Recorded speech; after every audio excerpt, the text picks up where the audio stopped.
The Battle of Berlin by Shantanu Sharma, Parin, Patel, and Rahul Kadari.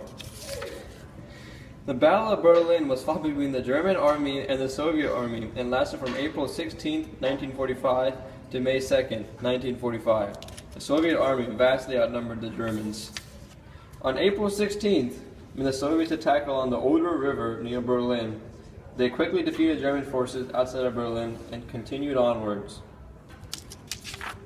By April 20th, the Soviets began bombing Berlin. They had worked their way around the city within a few days and they had it completely surrounded. At this point, Adolf Hitler began to realize, along with his fellow commanders, that he was going to lose the battle. Yee yee. Once the Soviets entered the city, the fighting became fierce.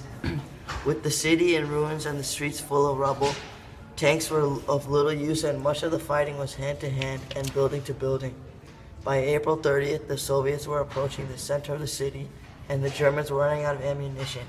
At this point, Hitler admitted defeat and even committed suicide along with his new wife. Yee. On May 1st, most of the remaining German soldiers attempted to break out of the city and escape to the Western Front. Few of them made it out.